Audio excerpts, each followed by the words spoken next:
All right, well, good morning, guys. Let's continue on from where we left off last week with the bot actions for the GI system.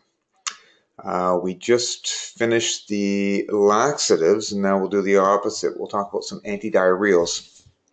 Now, antidiarrheals are obviously used to treat diarrhea, and there are lots of different causes of diarrhea we'll talk about after when we discuss the conditions, but you can have like an infectious diarrhea from traveling. You could have a irritable bowel syndrome, which is a combination of a few different causes, or an inflammatory bowel disease, which is more severe. Regardless of what the cause, there are different types of herbs you can use for diarrhea. And some books and some references will describe a herb as being an antidiarrheal, or it may not use that particular term. It may use some other action to describe it, and by deduction, you can just figure out it's an antidiarrheal. So, some other herbal actions that would kind of cover the antidiarrheals would be the bulking agents, astringents, anti-secretory, anti-motility, anti-inflammatory, antimicrobial. And I'll go through these in a little bit more detail. To start off with the bulking agents, so this would be the same as a bulk laxative. So a bulk laxative could be an antidiarrheal, which sounds kind of contradictory because, laxatives and diarrhea are kind of opposite end of the spectrum. But when I was talking about the bulking agents or the bulk laxatives, the way they work is they're rich in soluble fiber. So when they're dissolved in water, they expand and they turn into like a jelly-like substance. Okay, so it kind of turns into jello. And as I mentioned, I think last week, appreciate if you have a glass of water and you pour it into your hand, you're not going to be able to hold on to the water very well.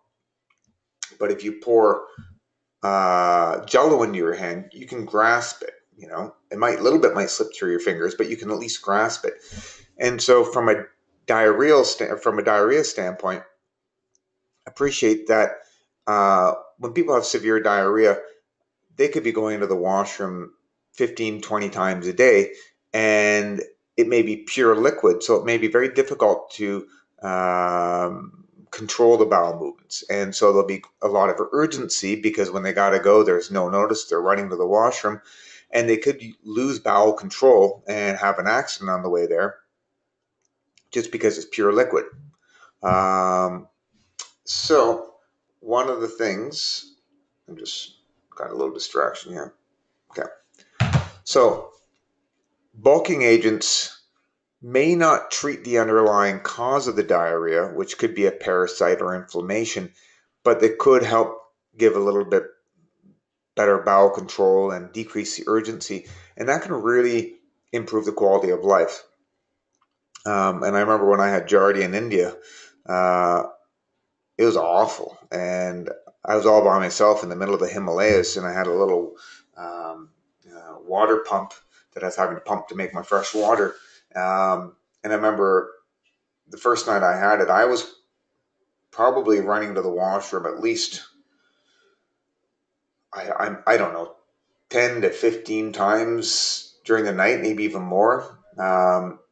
And I was losing a lot of water, and I was, desperately trying to pump more water so I wouldn't become dehydrated, and then rushing to the washroom, and then getting a little bit of sleep here and there in the process, and then when I finally woke up in the morning, I guess I missed a trip to the washroom, and so I had an accident in my sleeping bag, and when you wake up in your own feces, you've kind of hit one of the lowest points in your life, and it was awful. And I went and spoke to, I can't remember who I was speaking to, but they recommend psyllium seed husk, which is a great bulking agent and has some other properties associated with it.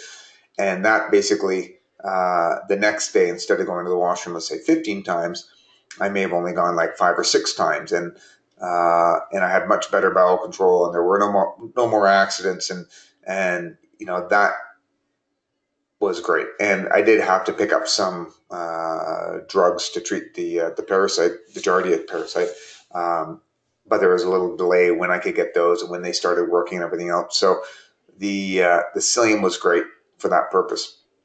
And appreciate if you were to take, yeah,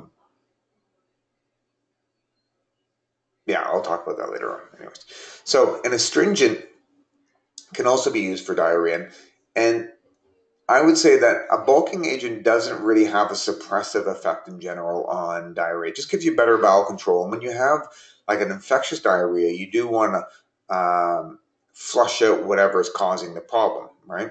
Your body has diarrhea because it's the body's attempt to flush out something that's irritating the system. So bulking agents won't really interfere with that. It might slow things down and give you a little better bowel control, but it's not really going to prevent you from flushing things out. So it's not really suppressive at all, or very, very, you know, it's just helping to modulate the body's natural response. Astringents and anti-secretories and anti-motility actions start to have a little bit more of a suppressive effect and a little bit more of a, you don't want to use these unless you have to. Now, a little bit of astringent things aren't really going to be a problem. A little bit would be fine, but too much can certainly have a suppressive effect and really alter the intestinal walls and start having a negative effect. But in general, the way that an astringent herb or food will exert its influence is by a few different mechanisms. One, those tannins will affect the bowel wall and start to interact with some of the proteins there and making the mucous membranes a little less permeable and maybe inactivating some of the enzymes involved with actively pumping water into the lumen of the bowel. So it has a bit of a suppressive effect there. So that's one way it works. The second way it'll work is if it's an infectious diarrhea, a lot of the enterotoxins that are produced by things like E. coli or whatever the particular parasite or bug is are generally protein based. And these protein based toxins will bind to certain proteins in the bowel walls, like the transporters, and activate them.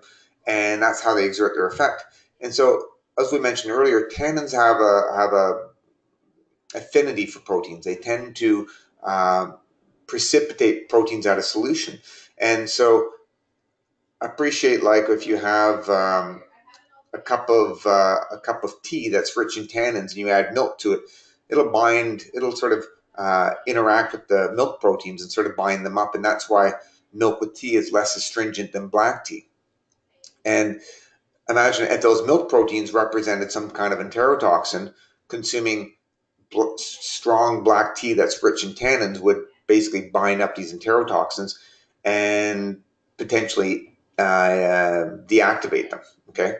And so it's going to target one, the bowel wall, and also two, toxins and potentially the bacteria, proteins on the surface of bacteria, the parasite, to have an inhibitory effect. Now, one of the problems with astringent things is if you've ever had, let's say, a lot of red wine, like a very astringent red wine that was aged in an oak barrel. So usually the Grand Reserva wines and certain wines are going to be aged in oak barrels, and they're going to be very, very astringent. And when it comes to wine, the oak tannins make it astringent, and then the natural red and blue and purple color in berries and certain fruits tend to be rich in the proanthocyanidins, and they exert sort of an astringent effect as well. And so even if it's not aged in oak barrels, there'll be some astringency, but certainly those heavy oaky red wines, the full-bodied ones, will be even stronger. And if you've ever drank a couple glasses of red wine on an empty stomach, you'll feel a little bit drunk from it because the alcohol is going to hit your system pretty quick. But the other thing you might get is a little bit of gut rot, or sort of might irritate your stomach and kind of cause some cramping. And that's because those astringent compounds start interacting with your stomach wall and will cause a little bit of discomfort that way. And so strong astringent things internally will have that effect.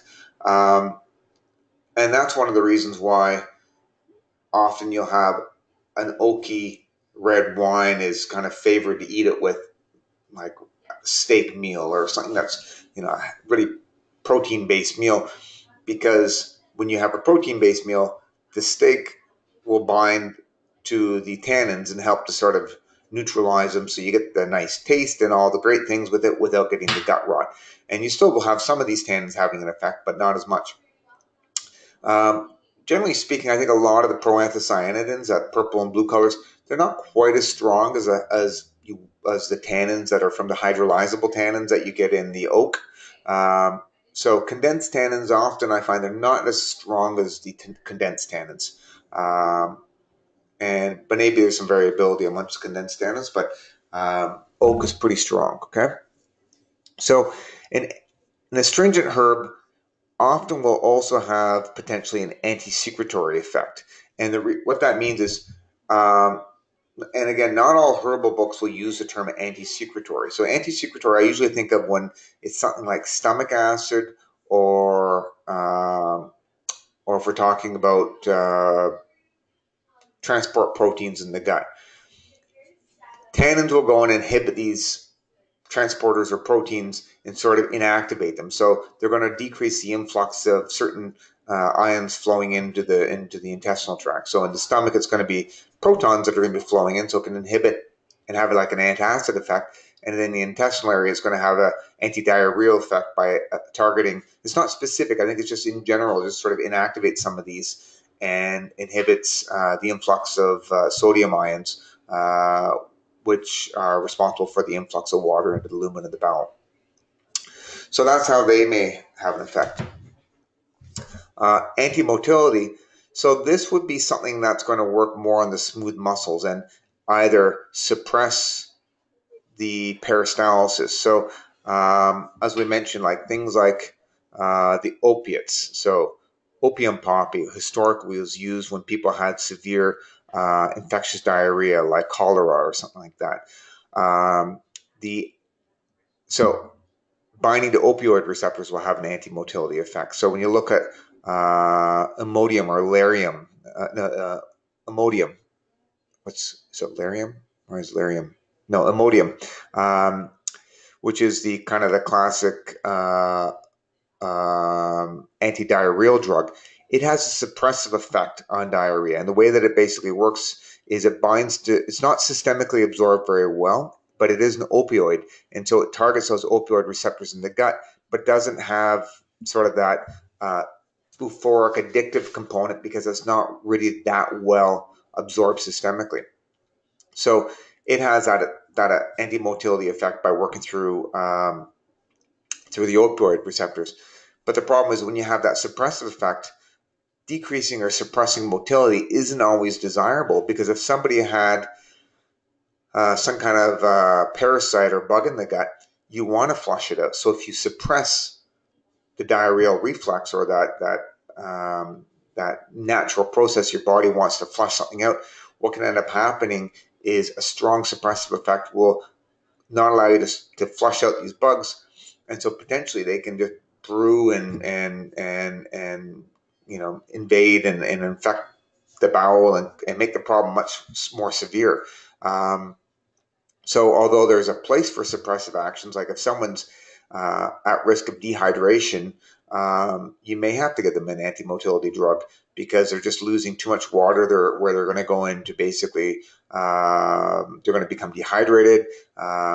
Blood pressure is going to drop. Kidney function, kidneys are going to start to fail, and they can go into basically like a shock-like state. Okay.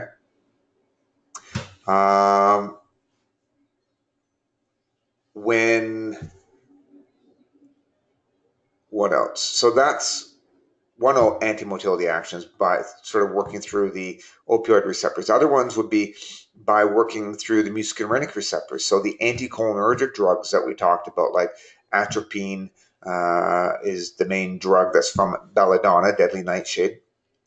Also things like scopolamine, which I mentioned earlier, was used for motion sickness. They have an antimotility effect. They have a strong suppressive effect through their anticholinergic action. Now, we don't generally use opium and anticholinergics in practice, but I think there are some other herbs that might have a gentle antimotility effect that wouldn't be quite as suppressive as the these more potent herbs and drugs. Okay. Danielle, I got a question. I just saw it there.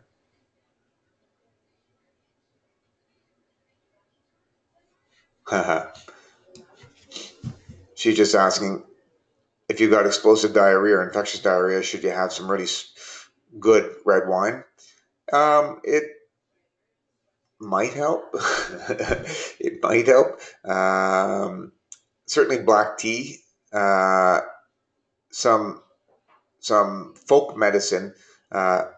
Black tea is sometimes given to people with infectious diarrhea, traveler's diarrhea. Also green bananas. So the astringent compounds in green bananas will have that the tannins that are used as a treatment for diarrhea in like the Caribbean. Certain Caribbean islands will use green bananas for diarrhea as well. So another action that may be associated with antidiarrheals would be an anti-inflammatory, and that's because, generally speaking, when there's an inflammatory process, certain prostaglandins are released, and those prostaglandins are involved in inflammation. Some of these also have receptors on smooth muscles that stimulates the smooth muscles to increase their contractions. And so when you think about, for example, menstrual pain, and when you have really severe cramping and blood loss with having your period, there's a huge inflammatory component, and the uterus is not that different in a way from the smooth muscles in the intestinal tract. They both respond to inflammation, and when there's something irritating it, they want to basically start to cramp and have some kind of rhythmic contractions that helps to flush out with whatever's there. And so when there's lots of inflammation in the colon, it tends to stimulate peristalsis and diarrhea. And so someone who has a lot of mucus and diarrhea, mucousy stools and diarrhea, an anti-inflammatory along with some of these other actions might be appropriate. And then obviously an antimicrobial would be indicated if it happens to be a type of traveler's diarrhea. The thing is sometimes with things like IBS and IBD, there could be an inflammatory component to it as well. There could be an infectious component in addition to having an inflammatory component, in addition to having a food intolerance. And so I've had cases of IBS where all it is just sort of a chronic low-grade traveler's diarrhea. And so it may require some antimicrobial herbs to resolve the problem. Okay. So there are lots of different herbs that have an antidiarrheal effect. I'm just mentioning a couple of them here, and they'll come up again later on. Golden seal, what's unique about that is it's an antimicrobial, but it may also have some anti-secretory and anti-motility effects associated with it too. So it's just subtly. It's not going to be as strong as like some of the other opioids, but it may have that antidiarrheal actions in addition to being an antimicrobial. And psyllium, for example, it's a bulking agent, so it's a good bulk laxative, but it has antidiarrheal properties. And initially I thought it was only because of the fact that it's rich in soluble fiber and mucilage, but some of the compounds in it also may have a slight anti-secretory effect associated with it, and anti-motility. This is gentle, so it's not super suppressive, but just a little bit. And again, some of these herbs, they may not be as powerful as like taking an antidiarrheal drug like Imodium, but again, you may not always need that powerful suppressant thing. You just want to get better bowel control, but you don't want to suppress the bowel movements. And again, as an aside, one of the problems with those drugs is they can make the situation worse.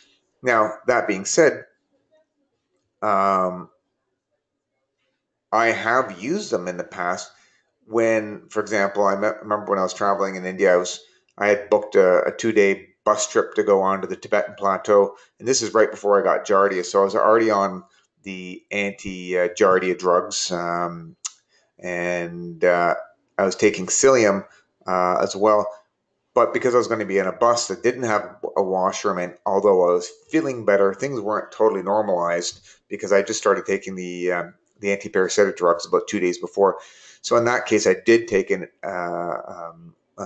drug like Imodium to suppress the bowels a little bit, so I wouldn't be like having any accidents on the bus. So it wasn't ideal, but it's a harm reduction approach. I couldn't get another bus ticket, and it worked out fine in the end. I think I had one little urgent. I had to pull the bus over once in 2 days, but that's okay. So, and then finally, chamomile, which uh, is a herb that I usually associate with more like with cramping pains and heartburn and gastritis and things like that. But it also has a little bit of an antidiarrheal effect. So it wouldn't be the primary herb that I would give to someone, or I might give it to a child with diarrhea because it's very, very gentle. I don't like to give golden seal to young kids or kids that are nursing and things like that, because it has the compounds in it are a little bit um, they're a little bit funny. Anyways, I won't get into it now. But so chamomile is a herb that's historically given as a very gentle antidiarrheal. It's not one of the main indications for it, but if someone's bowels are a little bit off, or if they have some IBS or uh, inflammatory bowel disease, it would be a good choice as a secondary one.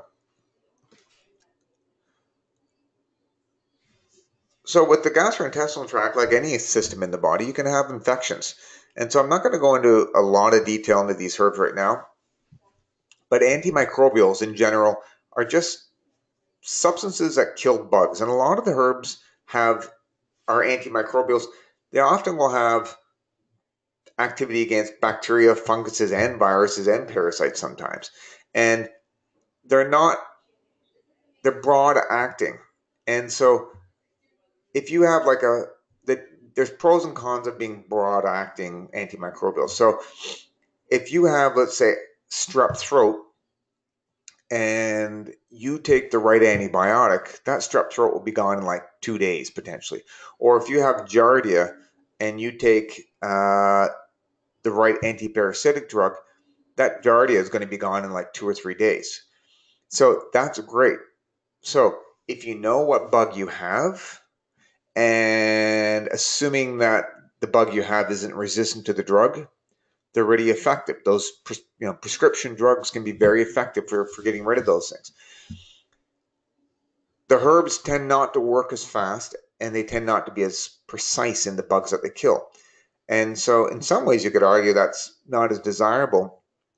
But one of the reasons why I like that is sometimes I don't know what I'm treating, because stool samples have come back negative, or the patient doesn't want to run one or hasn't been able to run one, or whatever the reason, we don't know what they're dealing with. And there are a lot of the cases that I have with patients with chronic diarrhea, we don't know what it is. And it's just, I suspect that I've had cases where people have gotten stool tests done and they come back negative. I'm like, well, you got it when you came back from India. So I'm pretty sure you got a bug. They just didn't figure out what bug you have. So I would give them a broad spectrum antimicrobial, and a lot of these will work on funguses or bacteria or parasites, but they might have to take them for a month. So one of the disadvantages, you have to take them long term. One of the advantages, you don't have to know necessarily what you're fighting, what you're trying to kill. And the other advantage is you can combine herbs together, so you can have multiple herbs in a formula working synergistically. And so it increases the odds of having a treatment that works, because if the bug is resistant to one herb, or if it's the wrong herb for them, then you got a few other ones in the formula. So the herbs tend to be more forgiving. You just have to be more patient. Plus, a lot of these herbs don't always mess up the gut flora to the same degree as an antibiotic. Like some of the antibiotics, they're really powerful, like the doxycycline and other drugs like that. Like, they're good antimicrobials, but they have some pretty serious side effects, and they can just wipe out all the good bacteria and all the bad ones. And then there's now a competition to gain control of your bowels. And if a bad bug wins, then you could be getting things like Clostridium difficile or more serious infections later on. Okay, so antimicrobial is just, it's sort of a vague general term. Okay, that just talks about microorganisms in general. Now, as I mentioned, there can be all sorts of different antimicrobials: parasites, bacteria, funguses, viruses. And then when it comes to parasites, you could even subdivide it into antimalarials. So that's a particular parasite that causes malaria. Anthelmintic herbs are used to kill helminths, which are worms, or antiamoebics are ones that target the parasite, which are amoebas. Uh, and there's some books that may even say like antigiardial. So you can get pretty precise and specific in how you break these down even more. Now, so antimicrobials is just like a broad term. Another kind of broad term is an antiseptic. Now, an antiseptic is different than the antibiotic in the fact that an antibiotic usually targets a very precise protein or enzyme in the bug, and by knocking that little essential or vital enzyme or protein out, the bacteria can't do something that's essential to its growth, and that may be making a certain amino acid or whatever it is, so they die. Antiseptics, it's more of it's a general effect. They just kind of have an irritating effect on most microorganisms, and even to our own cells to some degree. If you go high enough in concentration, they can be irritating, but they usually won't kill us at the dose that will start to bug the microorganisms. So a lot of these would be a lot of the essential oils have an antiseptic effect, and they work by basically disrupting cell membranes rather than targeting a particular enzyme. They just go and weaken funguses and viruses and bacteria by destabilizing the cell membrane and making them more permeable, so that they're more susceptible to our immune system. And they can also disrupt things like biofilms, which are little protective force fields that some of these bugs will create in order to make them more resistant to drugs, or if they're trying to basically, what do you call that? Go into like if they're trying to hibernate for whatever reason, then they can form these biofilms. So antiseptics like oregano oil, tea tree oil, they're good because they can help with drug resistance. They can do lots of great things, but they tend not to be very specific. Uh, a lot of antiseptics are applied topically for things like topical infections, if it's pimples or like acne or like athlete's foot, you could use an antiseptic. They are used internally to some degree. There are certain ones like urinary antiseptics, like we talked about earlier with arbutin, which comes from bearberry, which is a type of essential oil that's in the form of a glycoside.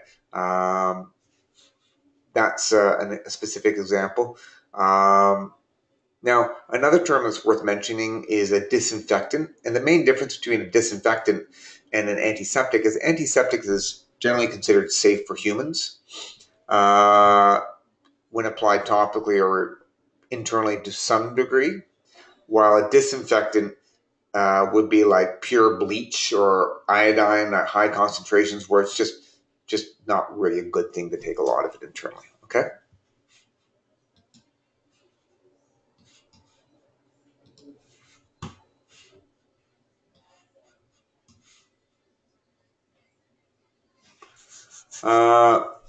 Now, just as an aside, someone's saying they made a rosemary infused oil, but some of the herb that was sitting above the oil grew in a bit of mold and bacteria. Oh, so I've seen this happen before where if you're trying to make an infused oil, let's say if you're doing it with calendula or you're doing it with rosemary and you're making it in olive oil and it's sitting for a period of time, generally speaking, the herbs that are submerged in the oil won't have oxygen, and a lot of these funguses require moisture, and so they require water, and air to grow. And what ends up happening if it's submerged in oil, most funguses, that's going to displace all that water. So they're not going to have the necessary water they need. And the oil is going to suffocate them as well. So a lot of the time, infused oils, when you're infusing an oil of some sort, uh, bugs won't grow in the oil. But if there's parts of the plant, especially if it was wet, if it's above the oil, it can become moldy. And and so I'm sure, like when I look at something like, I know that we have coconut oil sometimes, um, and if it's left in the shower and we don't use it fast enough, sometimes you'll see a mold starts to grow on it. But appreciate the mold is usually growing on the surface, not like deep inside it. So again, yes, things can grow on oils, but they're not going to grow in the oil per se. Antibacterial action refers to things that kill bacteria. And lots of different herbs do this. Most of the ones mentioned here also have are considered antimicrobials. Many of these will have antiparasitic effects. Many of these will have antiviral effects. So I don't really know, um, if we know precisely. Like I know myrrh, for example, works on parasites and bacteria. Likely works for viruses as well. And so certainly golden seal, I used to only think of it as an antibacterial, but apparently it's a great antifungal. It also has antiviral properties to it. It also seems to target certain parasites, so it's pretty broad spectrum. Uh, so antifungals, again, lots of different herbs. The main types of fungal infections you would get would be candida infections. And so we'll talk about those later on, but candida is the same yeast that causes vaginal yeast infections, but it inhabits the intestinal tract. And so sometimes with immunosuppressed patients, you see it with HIV patients, they may develop thrush, which is yeast in the throat. Or if someone's on certain medications like corticosteroids or like puffers that are used as like an anti-inflammatory puffer that has steroids in it, one of the side effects can sometimes be thrush. So by suppressing the corticosteroid suppress the immune system, and then the yeast can grow in the throat. Uh, and then you can also get intestinal candidiasis. So the yeast, generally speaking, will live in the gut. It's often a normal part of your gut flora in low levels, but depending on the individual, if it grows too high or if you're particularly susceptible to it, then it can cause a lot of various symptoms which can be undesirable. Okay. Various species of tinea, another type of yeast, like athlete's foot, jock itches, tends to be more of a dermatophyte, meaning a fungus that invades skin. And so tinea versicolor and tinea pedis are different ones for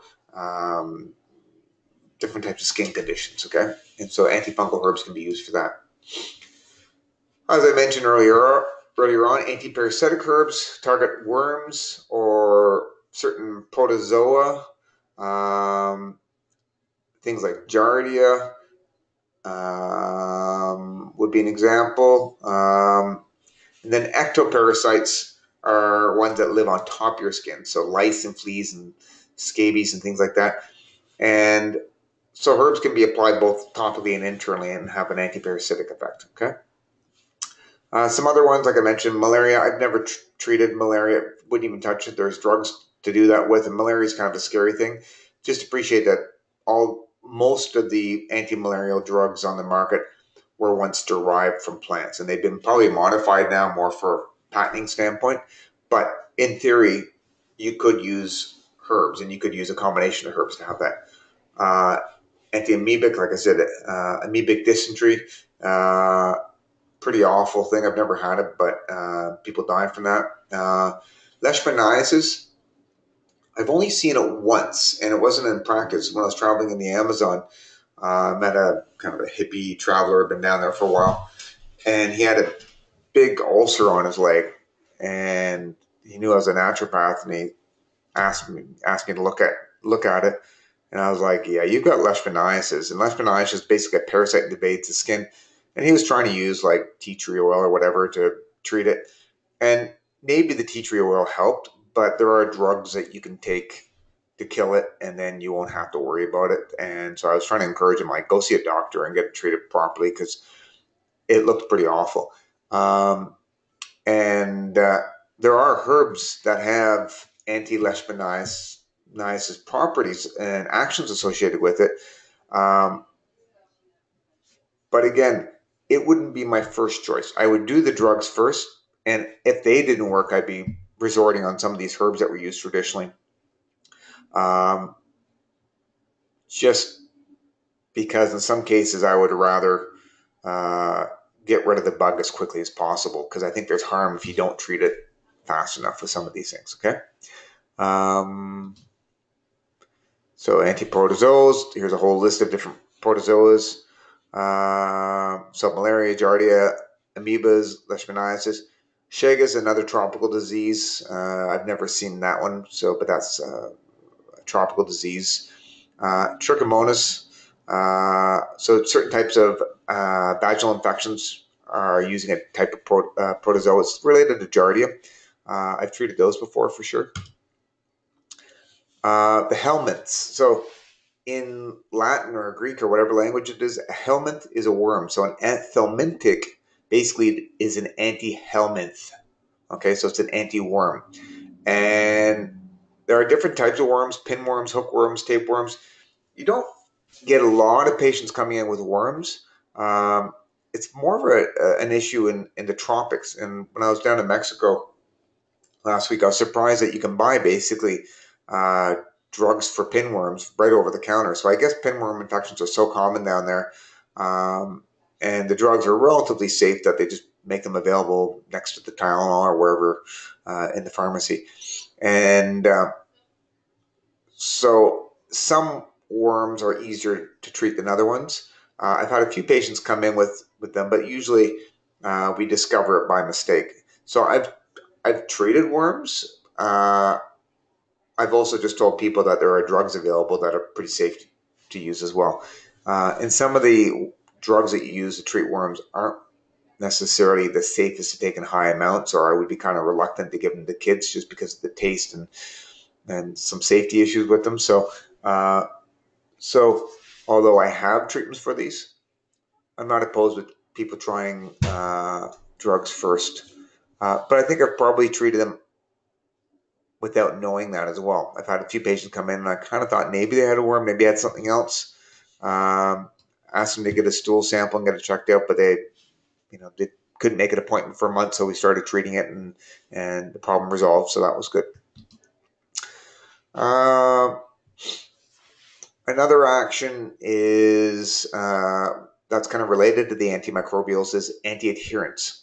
So anti-adherence refers to a substance that prevents the binding of a bug or a virus to your mucosa. And if they can't bind, they can't invade, okay? So this anti-adherence herbs are used a lot in the urinary tract. So when you hear of people taking cranberry juice, the cranberry works by having an anti-adherence effect. Certain herbs like elderberry is used a lot for, it's a great antivirals and immunostimulant, and it has an anti-adherence effect where it prevents the binding of certain viruses to your mucosa in your throat and your respiratory tract. So it helps to prevent the infection and reduce the spread of it as well. Now, a couple other places where you can have an anti-adherence effect is in the stomach. So some of these herbs, like cranberry, for example, it's used primarily for urinary tract infections, but it also appears to have some anti-H. pylori action. So H. pylori is the main bacteria responsible for stomach ulcers. Other things that can cause stomach ulcers as well, we'll talk about. And so drinking cranberry juice may reduce the chance of getting H. pylori. And if you had a serious H. pylori infection, I wouldn't tell someone don't take the drugs, just drink some cranberry juice. But it may be if they have a low grade or recurrent, then consuming not just cranberries, but also things like blueberries, which also has an anti-adherence effect. They're kind of blueberries are like the cousins of cranberries and have similar phytochemicals. They both can help with urinary tract infections, but blueberries are easier to consume on a daily basis in your diet. And so eating a diet rich in anthocyanins, those blue and red colors and berries and other fruits, may have a gentle, mild anti-adherence effect that won't suffice or won't be sufficient enough to treat a serious active infection, but may help work as an adjunct. It may also help to decrease the risk of actually getting the infection. And I've read some research that suggests that eating a diet rich in fruits and vegetables, one of the mechanisms is it probably has an anti-adherence effect from all these phytochemicals just in the diet to reduce the risk of developing H. pylori. So consuming a Western diet that's rich in refined carbs and meat and low in vegetables and fruit makes you more susceptible to getting some of these infections. And the way that these anti-adherence herbs work is normally bacteria and viruses, they have little protein molecules called adhesins that basically bind to proteins on the mucosa. And once the bacteria or the bug binds to the mucosa, in some cases, but not always, but often, once they bind, now they're able to infect it. They can actually go and invade those cells and cause problems. But if they can't stick to it, they'll just get washed through the system. And so if you can bind up these adhesins on the microorganism, you reduce the number of bugs that can actually attach and invade the body. The different types of phytoconstituents that are involved with this, tannins, I think in general, will probably have an anti-adherence effect. And appreciate if a lot of these molecules, these adhesins, are protein-based, then these tannins probably just bind to them and deactivate them. So that's one thing. Also, certain types of sugar, like mannose. So mannose is found in cranberry and other fruits and vegetables, and it seems to have this binding effect to these bacteria. Other herbs like okra, for example. Okra is it's actually a cousin of marshmallow. It's in the marshmallow family. And if you've ever eaten okra before, it's often used in Indian cooking. In the Caribbean, they'll use it. Gumbo, if you've ever had gumbo before, it's a very mucilaginous sort of stew. And the mucilage comes from the okra.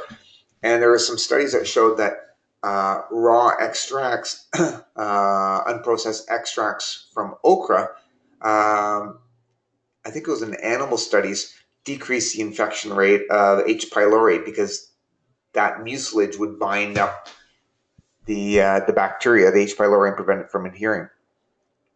So I would suspect that a lot of mucilaginous herbs, the slipperyelm and the marshmallow, probably, even if it's not necessarily listed, they may have an anti-adherence effect as well. And that may be another one of the reasons why they might be beneficial in people with a stomach ulcer that was caused by H. pylori. So if you're creating a formula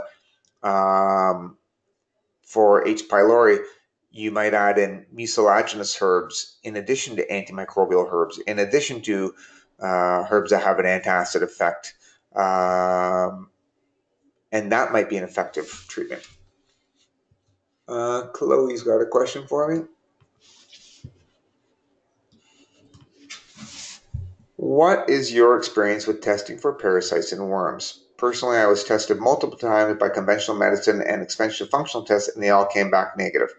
Finally, a vet with a microscope found that I had both a parasite and a worm.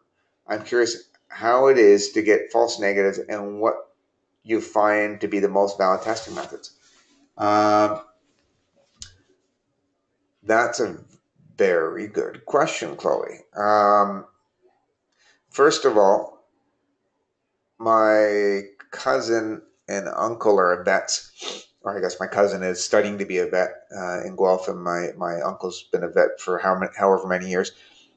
And what's interesting with vets is they're awesome doctors. Like, I think they're better doctors than medical doctors. One, because they do a lot of their own testing. They do everything, and they send some stuff out, but they much more skilled at looking under a microscope And what's interesting is with a lot of issues with dogs, they'll often do like elimination diets with them, and they often will say that food intolerances, even though it may be different types of foods that bug animals, often they'll do that's like one of the treatments they do for ear infections or for whatever the issue is.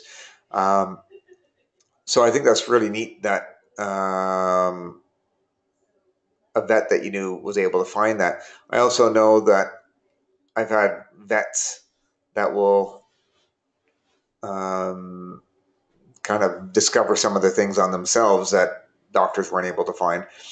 So, what is the best test to do?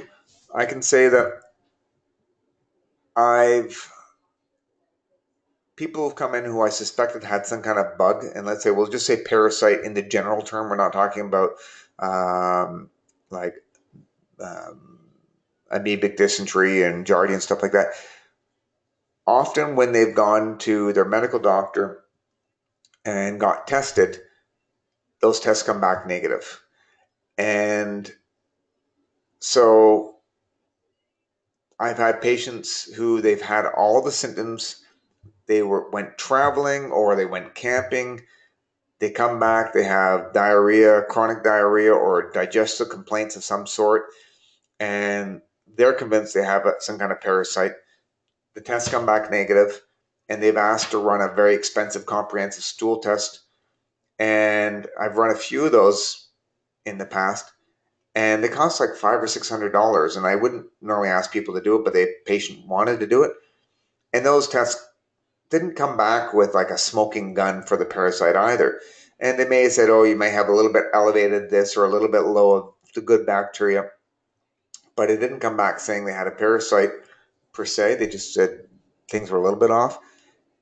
And so I'm not really certain how reliable these tests are. And one of the problems with testing is they're only as good as the sample they receive and what they're looking for. So if they're looking for giardia, I had a stool sample done when I had giardia and it came back positive because giardia is, when you have it, it's pretty abundant in there and it's easy to see. And I think it's just a microscope test. I don't know how they do it, but I'm pretty sure it's a microscope.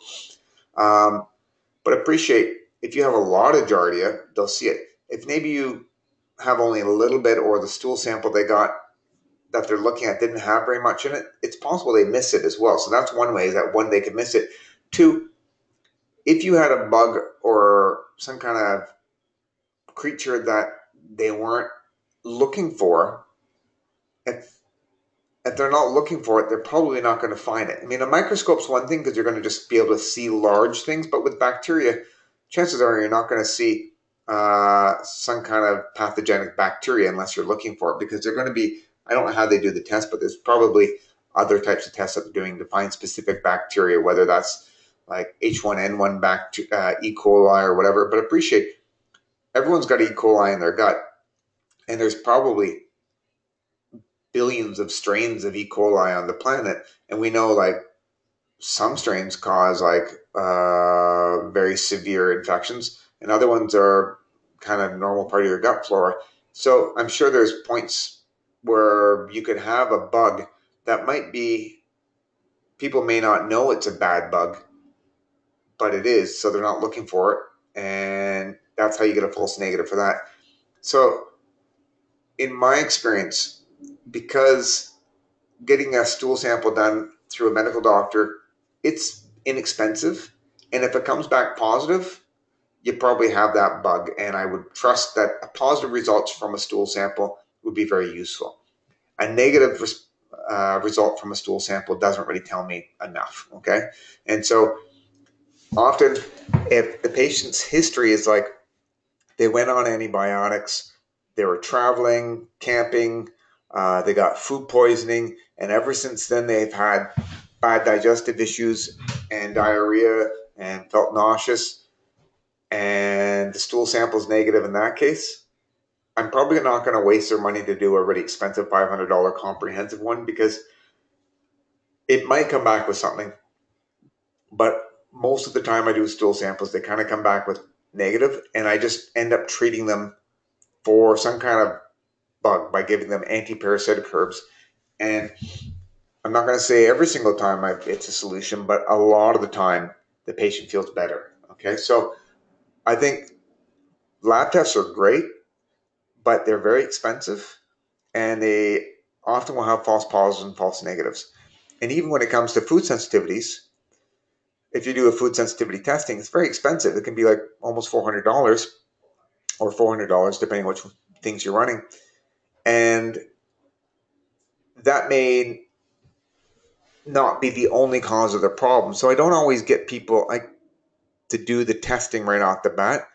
Often I'll get them to do like a little mini elimination diet, or if I think they have a bug, I'll get them to take some probiotics and some antimicrobials, and then within a week or two, they may not be 100% better, but I can see some improvement. So I kind of explain to them that testing is not always that reliable. We can begin with treatment, and it might cost you $40, but at least you'll know within a week if there's some improvement, maybe we're on the right track. So that's my opinion, Chloe. And I know other naturopaths who do these tests. I just don't like to ask people to spend $500 to do a test if it's not going to be coming back with really useful information. Okay? Does that answer your question?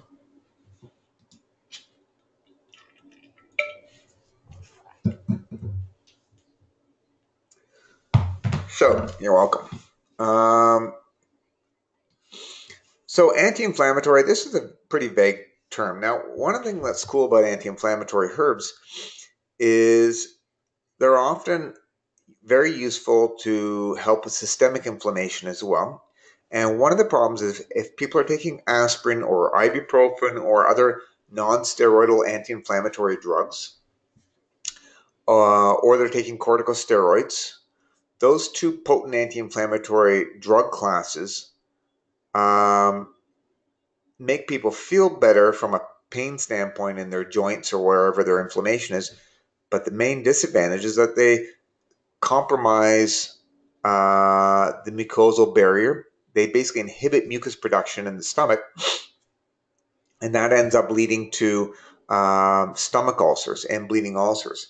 And it's pretty serious. The other problem with a lot of these anti-inflammatory drugs, that are like things like ibuprofen, is not only do they cause stomach ulcers, but they also infect the intestines, and they end up basically affecting the integrity of the bowel wall, and they can make them leakier, causing leaky gut syndrome. So people who take chronically are taking a lot of anti-inflammatory drugs always have gastrointestinal problems. Now, what's cool about the anti-inflammatory herbs is many of these don't appear to have cause stomach ulcers. I think some of them might, like willow bark, I think probably would, because it's basically salicylic acid and inhibits cyclooxygenase. Maybe it doesn't as much, but it certainly has that potential to. But many of these herbs that are great anti-inflammatories also appear to have ulceroprotective effects. So turmeric and ginger, English plantain, all those can be used for stomach ulcers, and they also have anti-inflammatory effects. So I've only made a list of a few of them. In general, I'll just explain. I like this little slide just because it kind of helps explain kind of the pathway, how inflammation occurs. So here's your cell membrane of some cell in the body, and those little phospholipids, they have fatty acids attached to it. And what happens is an enzyme called phospholipase cleaves off a phospholipid, and then you basically get a fatty acid. And remember, those fatty acids could be an omega-3 fatty acid or an omega-6 fatty acid. So arachidonic acid, I believe that's 1, 2, 3, 4, 5, 6. So I believe that's an omega-6 fatty acid. That tends to be more plant or more animal based. The omega-6s get converted to arachidonic acid in your body. So if you're eating a lot of corn oil or soybean oil, your body will convert it to arachidonic acid. And then arachidonic acid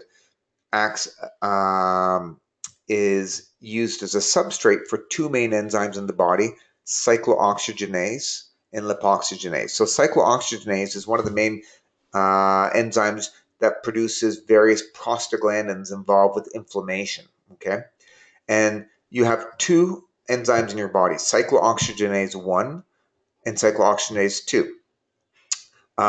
Anti-inflammatory drugs will target both of these. Cyclooxygenase 2 is involved with the inflammation in the body. However, the cyclooxygenase 1 is involved with stimulating mucus production. Okay, so we've mentioned this enzyme before. So when you take aspirin, you're knocking out both of these. That's why you decrease inflammation, but you get a stomach ulcer. Okay, lipoxygenase has other effects. Instead of making the prostaglandins, it makes more of the leukotrienes, which are involved with allergic reactions like asthma and also inflammation in the body. So this in general is how your body produces inflammation. Pulls some phospholipids out, cleaves off the fatty acids. Those fatty acids go through a couple of enzymes and then produce prostaglandins and leukotrienes. And these aren't the only ones. There's other ones that they produce in the process, but these are kind of the big ones. Just as an aside, when you have an omega-3 fatty acid, it basically goes into the cyclooxygenase enzyme, but it doesn't act as a substrate to make prostaglandins. Rather, it just sort of occupies that space and blocks it. So it kind of acts as an inhibitor of inflammation by competing with things like arachidonic acid and the omega-6s for binding to these enzymes, okay? So, again, phospholipids make arachidonic acid. They go through two enzymes, lipoxygenase, cyclooxygenase, to make inflammation. There's some other ways inflammation can occur as well. So things like cortisol basically inhibits the upstream production of a lot of these pro-inflammatory cytokines. Now, I would imagine, I'm guessing, but I bet you some of the adaptogenic herbs like ginsengs probably have some effect up here because they'll modulate cortisol, I bet you. Now, I did a little bit of research just to see if we knew about the pharmacodynamics for any of the herbs and how they have an anti-inflammatory effect. And so if you look, salicylic acid, which is in aspirin, or which is in willow bark, which is very similar to aspirin, it targets the COX enzyme. So does hypericum, which comes from St. John's wort, chamazoline, which actually comes from chamomile, harpagoside, which comes from devil's claw, and curcumin. All these are great, and I use all these as anti-inflammatories to varying degree. We also know that harpagoside not just targets the cyclooxygenase, but also the lipoxygenase enzyme, and so it inhibits leukotrienes. So it works by another mechanism as well. Boswellic acid, which is an Indian frankincense, affects leukotriene synthesis as well. So there are some examples. We also know that there's another process for generating inflammation where the amino acid arginine is acted on by nitric oxide synthase, which is used to make nitric oxide. And I think I spelled that wrong. Oops, I spelled that wrong there. It should say nitric oxide. Sorry about that. Missing a C in there. And so nitric oxide has a number of good beneficial effects in the body, including vasodilation, but it also is involved with inflammation. So there's a few different herbs that will target that particular enzyme. So that's turmeric contains curcumin, harpagoside is from devil's claw. We know rosmarinic acid, which is found in rosemary, but also a number of other members of the mint family. It inhibits some of the complement contribution to inflammation. Also, tumor necrosis factors and various interleukins are inhibited by curcumin and ginger and bromelain, which is an enzyme in pineapple. So lots of different ways that you can target inflammation. And what I think happens is if you only target one enzyme, what that means is you may decrease inflammation, but you're also going to have the greatest amount of side effects. If you can have a little bit, if you can inhibit this enzyme a bit and this enzyme and this one over here as well, then it's likely that you'll have an effective treatment and it's going to probably have less side effects as well because you're not just knocking out one pathway, you're sort of targeting a whole bunch of pathways to a lesser degree. And so what I find with a lot of the natural anti-inflammatories is that they often take a little longer to work. So instead of having like, if I have like a hangover and I have, a pounding headache, you take ibuprofen, you feel better within 20 minutes or 30 minutes. If you take turmeric, it doesn't work that fast because it's probably working on a number of different ways that may take a few days to kick in.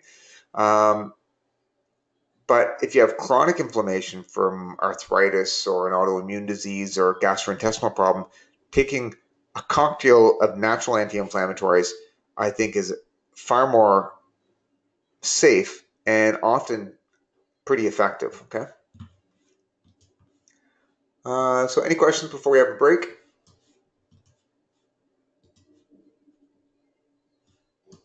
Oops.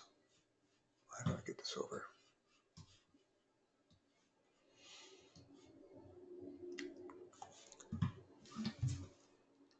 So why don't we take a break until 10:50, and then we'll come back. We'll go through some of the selected herbs. Okay. If you have any questions, just leave them here, and I'll answer them when we get back. Okay. So 10:50, we'll come back.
Okay, you guys back? Any questions?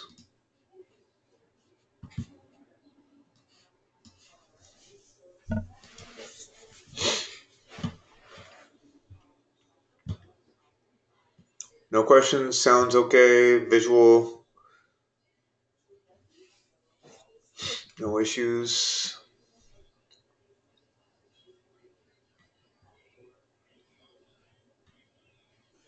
Thank you, Matthew.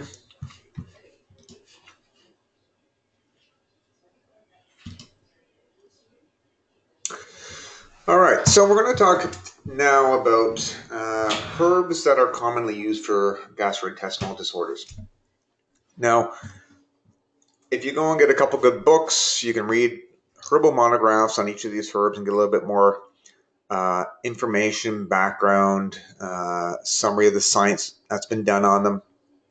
I like a lot of the Kerry Bowen books.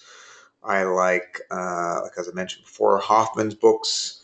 I like the books that were published by Pharmaceutical Press. So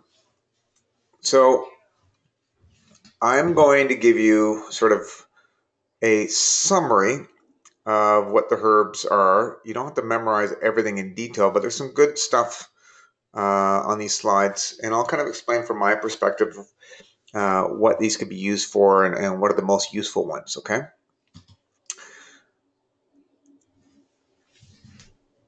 Now, what I want you to do for the slides is we're going to talk about the actions associated with some common herbs used for gastrointestinal disorders. Based on this, you're going to be able to deduce what you would use the herb for, okay? And so even though I don't write down the indications on the particular slide, you will be able to deduce it. Now, one thing, I'm just going to exit here for a second. So in herbal books,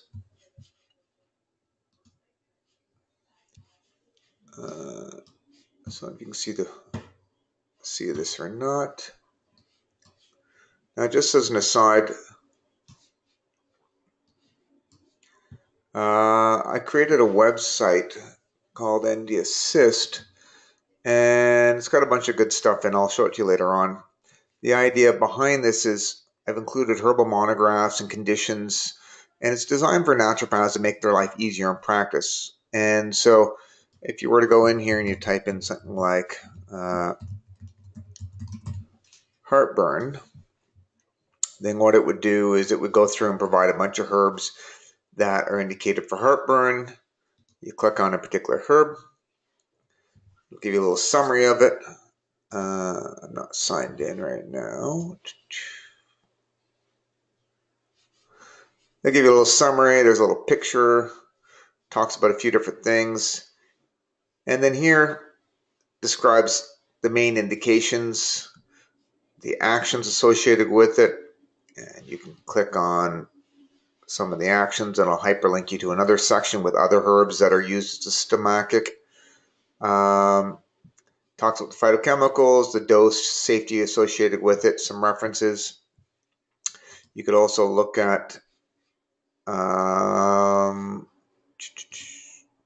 let's say if we were to look at, if I were to type in heartburn, I've also included, if you click on heartburn, there's like a monograph for heartburn that gives you a bunch of lifestyle, diet, herbal sort of things that you want to do. Also, the traditional things, signs and symptoms. It's just a useful little resource for you. You click on PubMed, and it'll open up all the PubMed articles that were referenced in it. You can go and look at those. So this is a useful little tool that you guys might want to pick up. It's $20 to get access for it. It's a one-time fee. And then the main revenue from it comes from basically advertisers paying to put the products in the database. So if you want to look at products that are available, they're there. It's not a big money maker. It's more of a hobby for me, to be honest with you. It's our profession's really small, so this is used. I created it as a tool because the profession doesn't have anything really like this. I think you would find it useful. It's definitely worth the money. So play around with it if you want. Also, there's some free little articles you want to read. I'm in the process of writing these up. So there's, for example, naturopathic protocol for GERD. I'm trying to make these up. And so I go through and explain the various protocols, diet, include all the research in there as well with links to the PubMed articles. This stuff you can access for free. And so, for example, here's one on antidiarrheal herbs. I talk about the main actions like we described in class. There's psyllium, slippery elm, flaxseed, golden seal. So I'll provide a couple of links for this. So if you want to read some of these articles, I think you'd find it useful for studying for the exam.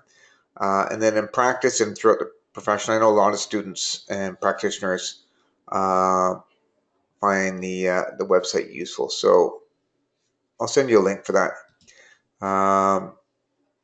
And I think for studying, you might find it useful because you could go and get a little bit more reading on some of these herbs that I've written and find it useful. Okay. So, and if you buy it for $20, it's nice for me because it gives a little bit more motivation for me to update the thing more regularly. My main income is practice. This is a very small thing. Teaching and ND Assist is small. 80% of my income is all from private practice. This is just a little bit. This takes way more work. It's pretty time consuming. Okay, so going back here, as I mentioned, what I'm trying to get you guys to focus on to remember is the main things. And if you remember what the actions of a herb is, based on that, you can deduce what the main indications are. So the indication is what you would use to treat.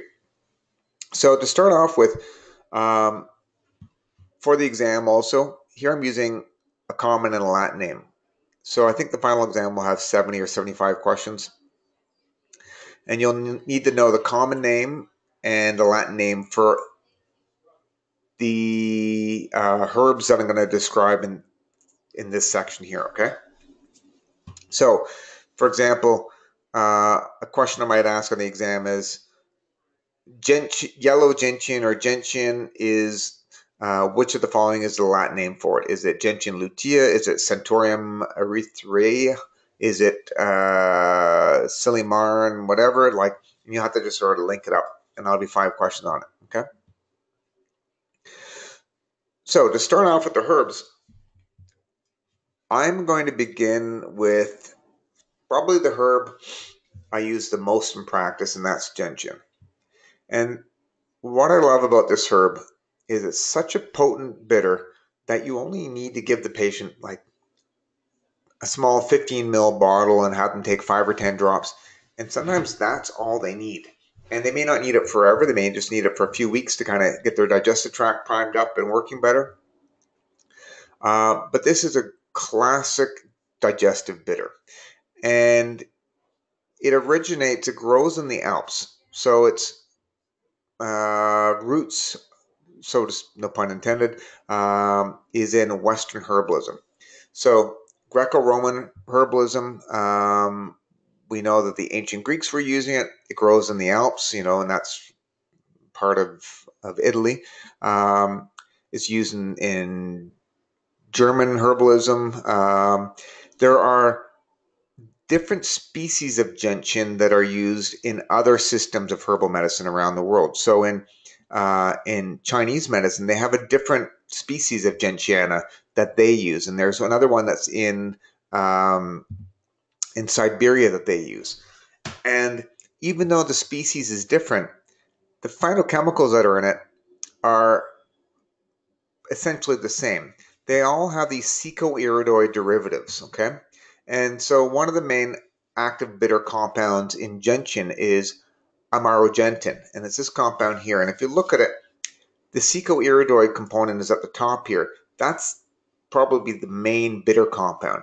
There's a sugar attached to it, and that makes it water soluble, so it's going to dissolve in a tincture form, no problem. It's also going to dissolve a little bit in like a tea or a water extract because there are quite a bit of oxygens on here that helps to make it water soluble. So the secoiridoid itself has some solubility, is somewhat soluble in water, but this whole molecule will be even better. And then it also has another little phenolic thing stuck on the end of it here. And so historically, the main indication for gentian, yellow gentian or gentian, is as a digestive bitter. And so when I give it to people in like 5 or 10 drops before a meal, what I'm doing is I'm giving it to basically stimulate all their digestive functions. And as I mentioned earlier, digestive bitters like this, the first thing that happens when you put it in your mouth is you're going to start to salivate. And that's that silagogue action. So for people who have, let's say, a dry mouth secondary to a medication, then you could use something like gentian for. I've also used it with people who have a, what do you call that one? My kids haven't been sleeping very well, so it's affecting my brain in the morning. Anyways, I'll think about it later on. So for certain conditions where someone might experience a dry mouth, I would recommend gentian. Because you're stimulating salivation, the other benefit for that is when you increase saliva, that can also help with people with a little bit of heartburn and reflux, because it helps produce a little more saliva and mucus that helps to sort of dribble down the esophagus and coat it and help prevent a little bit of irritation of the esophagus. So silagogues, not just for digestion, but can also help with heartburn. Now, as a stomachic, it has an affinity for the stomach, and it appears that there are bitter receptors in both the stomach and in the tongue that can be stimulated by this. In theory, you probably could give it in a capsule form, and you'd still get some of the digestive stimulating effects. I think tasting it, that bitter thing, is actually good for people, so I generally give it to them in a tincture form. But I have given it to them in capsule forms, usually as a Chinese patent for a different thing, and I think it helps with digestion as well. So it's a classic remedy to stimulate appetite. So when you have, let's say, someone who's under a lot of stress and their parasympathetic nervous system suppressed, or if they're, maybe their meal times are totally erratic, or they're an elderly patient where the digestive function is just not what it used to be, or someone got really sick, maybe they had surgery or they had a bad illness or a bad infection and they're convalescing, which just basically means they're recovering from it. Often digestive function kind of is a little bit sluggish in the beginning. So by giving a digestive bitter, it helps get the stomach acid increased, and that can help break down the food and ensure that the food is being broken down and descending rather than sort of sitting there and being stagnant and feeling like a heavy lump in the stomach, okay? Also, because it's a bitter, it stimulates the production and release of bile from the gallbladder and from the liver, okay? So liver produces bile and then the gallbladder stores it. So that's the cholagogue, which means it increases the bile release, and the choleretic, which is the bile production. Now, historically, it's used as a hepatic. It's a liver herb. So it has been used for liver conditions like jaundice by improving bile flow. I've read articles when I was trying to look at the research on gentian. There's not a lot of research on gentian lutein directly, like any clinical trials as a digestive bitter, but it's awesome. So historically, it's got strong roots in herbal medicine as a digestive bitter. Also, in these PubMed studies I was looking at, some of the compounds may have a hepatoprotective effect. And so even though it's not one of the primary archetypal herbs I think of giving people who have some kind of inflammation in the liver, I suspect that in addition to its bitter components, there's this hepatoprotective effect.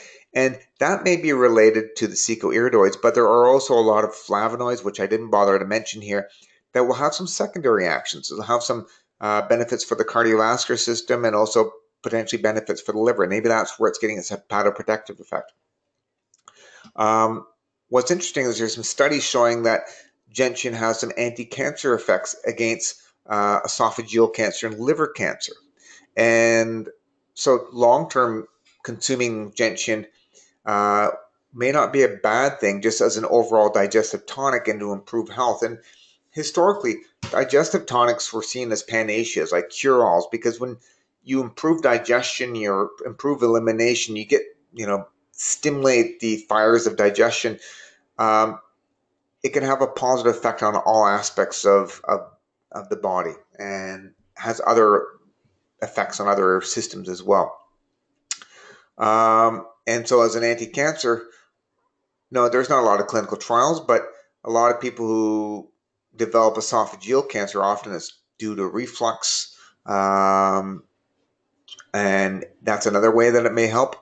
Um, and then also in Chinese medicine, they use gentian. There's certain formulas like gentiana clear fire, which is a different species, but they use it for clearing heat and fire. So it's used as for like things like inflammation and infections in the body. And so in Western herbalism, they don't emphasize the antimicrobial properties of this plant as much as I think they do in Asian medicine, but certainly it does have some antimicrobial effects as well and some anti-inflammatory effects. One interesting thing that I've used gentian for, just as an aside, is when people have a real sweet tooth and they come in and they're trying to lose weight, but they're eating a lot of sugar and adding sugar to their coffee and having lots of sweets. What's interesting is I find that when I give them gentian, even 5 or 10 drops, they kind of scowl when they taste it. It's like, oh, it's awful. It tastes very bitter. But what I think happens is you've got sweet and bitter on the same spectrum of your taste buds, so to speak. And if you eat a lot of sweet stuff, you become even more sensitive to bitter things. But if you eat bitter things, you slowly change your taste buds and you become more sensitive to sweet things. And so what I find often with people is they'll end up taking the gentian to improve their digestion, but then they naturally get a bit of an aversion to having things too sweet. And so I find, like, even I consume 90% chocolate, but the first time I ever had 90% chocolate, I found it to be way too bitter. But when I had 70 initially, that seemed bitter to me. But then I went from 70 to 85 to 90. Now when I jump back to 70%, it tastes really, really bitter to me.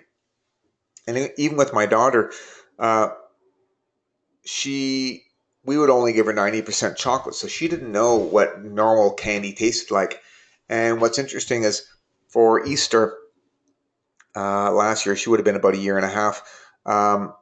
We had a little Easter egg hunt, and we took those little plastic Easter eggs and we put 90% chocolate little pieces in it. And she also got a few like Cadbury mini eggs from somebody as a gift. What's funny is she'd eat the Cadbury mini eggs and she'd put them in her mouth and she goes, ah, yuck, and she'd spit it out. And then she'd take the 90% chocolate and she's like, yum. And I think what happened is that those chocolate eggs, one, it's not great chocolate, but two, it's too sweet and she had an aversion because she just wasn't used to it. So her body naturally rejected it, which is kind of neat. So, what's kind of cool about that is I think that when I've given this to people, I've seen that naturally helps with weight loss because it helps to curb that sweet tooth. Um, so the main indication I use it for is if somebody comes in, they've got bloating and gas when they eat and their digestion's a little sluggish, this would be something I would give them. So mainly just to improve digestion.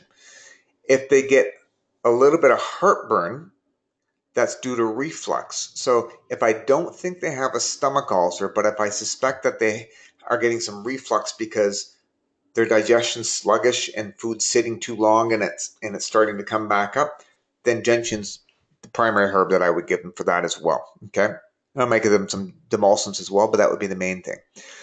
So primarily for digestion. Secondary action is for I would say would be for liver conditions and gallbladder conditions. For gallstones, because it's a cholagogue and a choleretic, I often will have it in my gallbladder formulas as well, okay, because it'll stimulate bile production and bile release.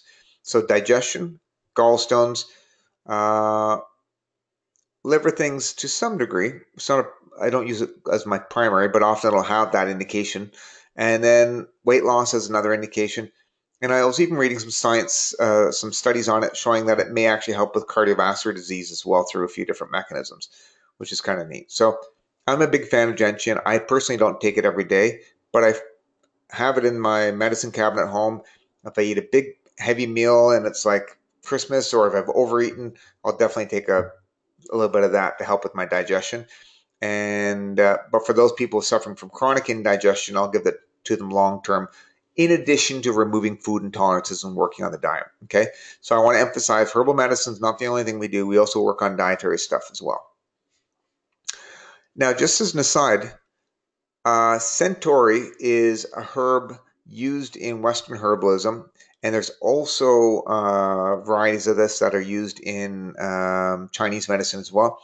It's in the Gentianaceae family. So gentian, the herb, Gentiana lutea, has a few different species of it, and they all belong to the Gentianaceae family.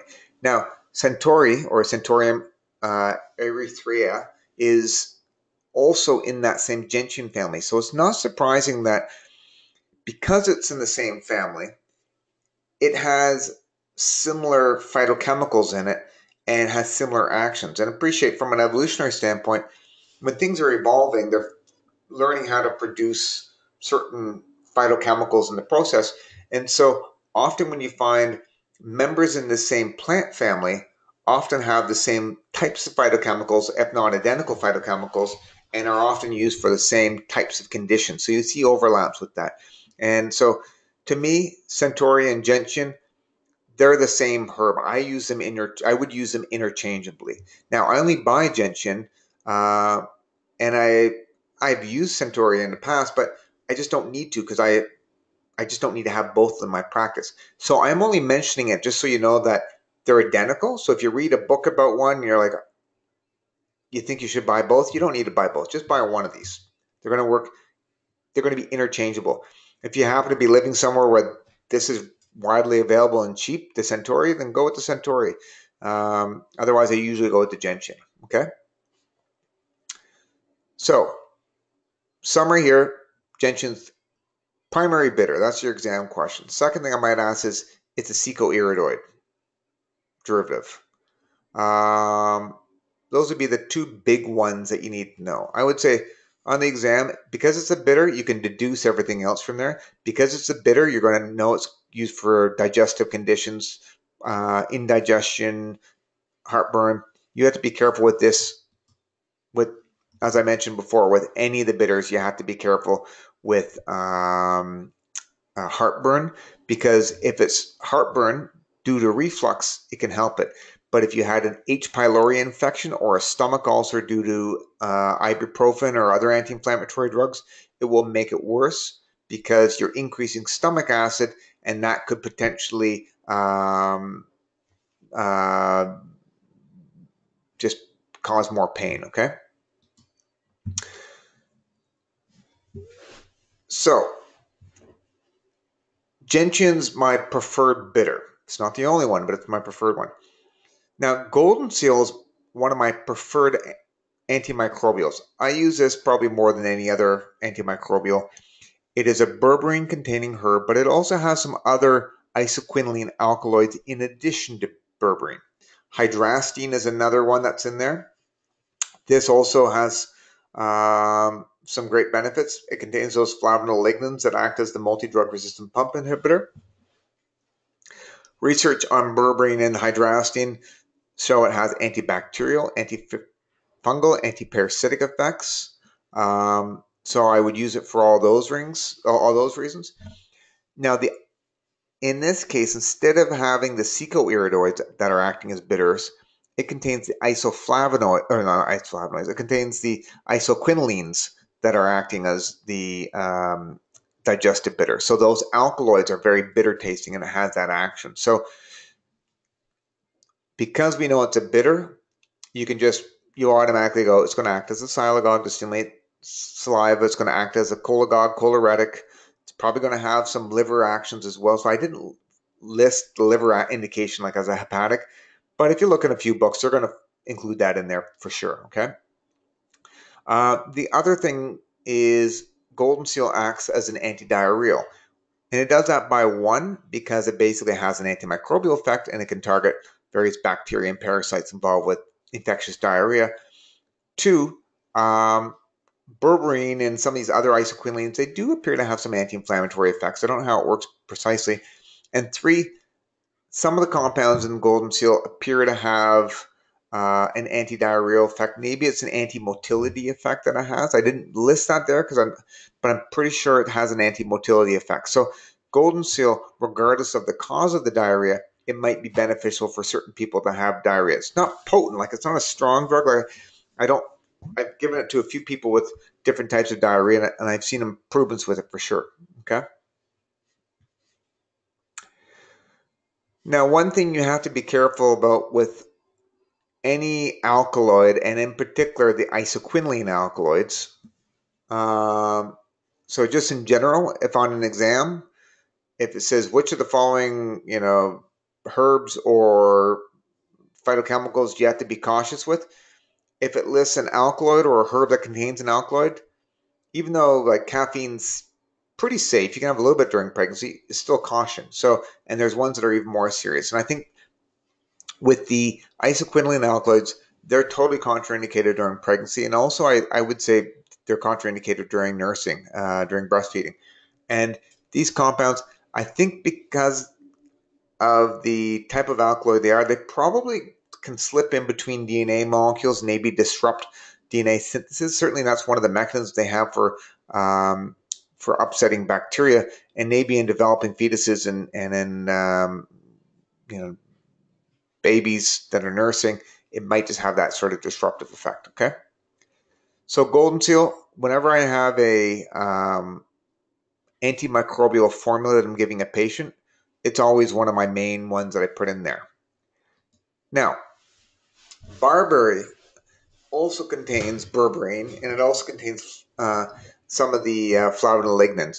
So you could, in theory, use it interchangeably with golden seal. I find that it's not quite as strong an antimicrobial as golden seal is.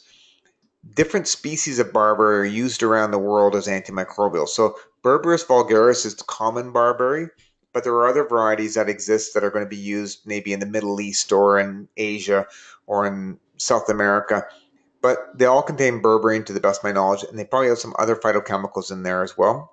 So to me, if you've learned what golden seal is, in my opinion, barberry is going to be identical to golden seal, more or less. It's going to have the same indications, it's going to have the same actions, very similar phytochemicals. Contraindications are the same. There are some probably subtle differences, like the phytochemicals aren't identical. If you tasted them side by side, they're not going to be exact. They're not. I find barberry is not as bitter as golden seal. One of the main benefits of barberry over golden seal is not so much from how effective it is, but rather it's way easier to grow barberry because barberry is like a bush that you could harvest the roots without some of the roots without killing the entire plant. While golden seal, you harvest the root once, you've killed the plant. Now you got to wait for 5 years for the plant to mature again. And so golden seal is a lot more expensive than barberry is. It's more difficult to cultivate. Okay, that would be the biggest reason why I would use barberry or Oregon grape over using golden seals is the cost. And the other thing is that golden seal in the wild, I don't know if it's endangered or if it's just threatened just because of over harvesting. So most of the golden seal you'd use in practice would be farmed. Okay, so I still love golden seal. It's my go-to antimicrobial. Um, if I wanted a slightly different bitter, and let's say I ran out of gentian, I'd probably use some barberry. We have barberry in the clinic here. I like it. It's a good herb. I prefer gentian as a bitter, and I prefer golden seal as an antimicrobial, but I do use it. And then there's another one called Oregon grape or uh, Mahonium aquifolium, which could also be used interchangeably with barberry. Okay. Same sort of thing. Again, these are all kind of cousins of golden seal. Barberry, Mahonium aquifolium, golden seal, and also a Chinese herb called coptis. They're all in, I don't know if they're in exact, I think barberry and Mahonium aquifolium or Oregon grape and coptis, I believe they're all in the same family, which is the Berberaceae family.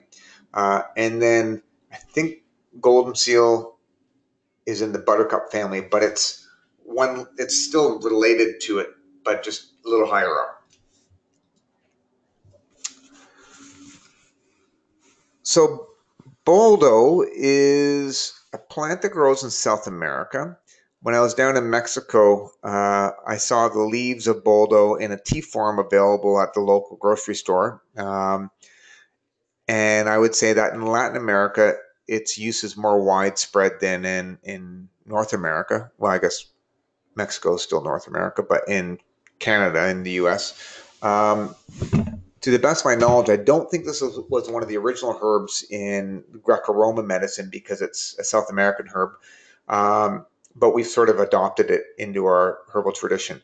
Now, one thing I noticed is that I think boldo, I used to buy it from one of the local Canadian herbal manufacturers, and they recently stopped carrying it as an individual herb in tincture form, and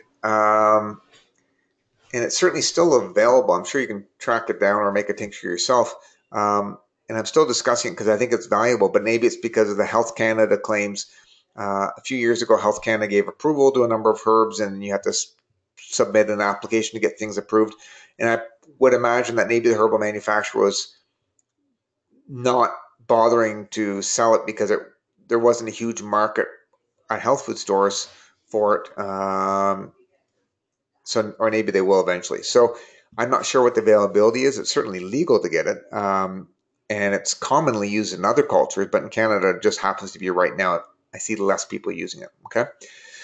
Now, the main active ingredient in this is a compound called boldine. And boldine, if you look at that compound there, it's not unlike berberine and hydrastine in a lot of ways. Okay. Um, so it is an isoquinoline alkaloid. And so when I look at that compound, I'm going to just assume that one, it's an antimicrobial, just like berberine and hydrastine are. And two, it's going to probably be responsible for a lot of the bitter properties associated with this plant. So one, so the main thing that's going to happen is going to act as a digestive bitter. And historically, it's used as an antilytic. Now, I didn't say golden seal was an antilytic, and I didn't say gentian was an antilytic. And I would say that they are antilytics, even though I didn't list it as that. One of the, like, when you look at the traditional indications for boldo, one of the key indications for this one is that it's used for gallbladder conditions and gallstones. And so I don't know if it's superior to golden seal or gentian. I've used gentian for gallstones and it's successfully cleared them. I've used boldo as well, and I've used them in formulas. So I don't know what is the best one. So with this one, in some ways, it probably is very similar to gentian and golden seal in a lot of ways. When you look at the research, it's a digestive bitter, cholagogue, choleratic, stomachic, has antimicrobial effects, which is associated with boldine, and it's also rich in essential oils. And maybe those essential oils, some of those I know have some important antimicrobial effects, and that may have some antiparasitic effects associated with the essential oil component, as well as associated with the isoquinoline components. Okay. Um, so in South American herbalism, it was used primarily for gallstones, but it was also used to promote digestion. So when I think it's available as a tea form, it's used for gallstones and also for digestive issues. And again, a bitter and essential oils, there you're getting a digestive bitter and the carminative action associated with it. And often, if you're stimulating digestion and you're promoting digestion, that often will have what's called an alterative effect. And an alterative is something that is used to cleanse the blood. Now, I didn't mention that barberry and golden seal and gentian are alteratives, but I would say, depending on the book you look at and how many actions you look at, they're going to also have that alterative effect. So alterative is sort of a vague term. It's used when someone has maybe as a dirty blood to help cleanse the blood, and that's often what's used to help people with skin conditions. And I find that bitter herbs in general can often be useful to give to people with chronic skin condition. One, because they can help digest food better. Two, they activate the liver, and that's sort of some of the detoxification processes. And in herbalism, bitter things help to clear heat and remove heat, and things like acne would be like heat in the skin, sort of like. And so it's believed that if you can cleanse the blood by working on the liver and the bowels, often skin stuff will improve. Okay. Now, Boldo is contraindicated during pregnancy. Again, isoquinoline alkaloids, can't give them during pregnancy. Okay. Also, there's an essential oil in it that actually has a peroxide-like structure to it. So remember when we were talking about artemisinin, the antimalarial? It too has a peroxide-like thing that happens to be reactive to iron, free iron that's floating in the body. And so peroxides will generate free radicals. Boldo, just as a side, also has a peroxide-like compound that's in its essential oil. And that particular, it's a monoterpene peroxide. It's also found in another herb that's used for treating certain types of worm infections, and it's a bit toxic in high amounts. So you want to be careful. The essential oil of it, I wouldn't want to use. But I was reading a little bit of information that Boldo might also have some antimalarial properties, although I'm not mentioning it there. So the take home here is, if you're going to remember one thing, it's a bitter. It's also going to be used primarily for gallstones, okay? And then I've kind of discussed a lot of things like the pregnancy and stuff again. So, moving on, another digestive bitter that also has a good affinity for the gallbladder is wormwood. And so wormwood, based on the name, I think you can probably deduce that it was used at one point in time as an anthelmintic, okay? Antihelminth means anti-worm, okay? So an anthelmintic is one of the main actions associated with wormwood. But I don't treat worms that often in practice. If I were, I would use wormwood and a couple other herbs in combination to have that effect. The bitter constituents, so wormwood's neat because it has a lot of bitter components and some essential oils in it. The bitter component is associated with sesquiterpene lactones, okay? So if you remember, the gentian is a monoterpene lactone that has that bitter-like action. It's a secoiridoid compound derivative, while wormwood has a sesquiterpene lactone derivative compound. So it's actually two sesquiterpene lactones stuck together, and it's called absinthin. And that absinthin compound is very, very bitter. Like any of the lactones, sesquiterpenes or monoterpene lactones or diterpene lactones, it's going to be very bitter. And so wormwood is used as a digestive bitter, just like the gentian and the other herbs we mentioned so far. So it's a bitter tonic, stomachic, increases stomach acid, cholagogue, choleretic, it works on that. Now, what I would say makes a little bit different from some of the other ones, it appears like it might have a significant antispasmodic and carminative action associated with it. And certainly in there's the German herbal tradition, wormwood is used as a digestive tonic and also used for gallbladder conditions, especially when there is biliary colic or spasming associated with the gallbladder. Not all textbooks will emphasize that sort of key indication, but I have read that. So if someone had gallstones and I wanted to give them a herbal formula, I often will have wormwood in there if there's like a biliary colic associated with it. I don't have to use this. There's other herbs that I could use. One of the disadvantages of using wormwood is that it contains thuone, and as I mentioned earlier on, a thuone is it's a monoterpene that acts as a neurotoxin, and so it basically stimulates or it stimulates the nervous system. So it basically blocks what are called GABA receptors, which are normally involved with sedating or calming the nervous system. It blocks those and causes the nerves to fire more. And so it has a bit of a stimulant-like effect.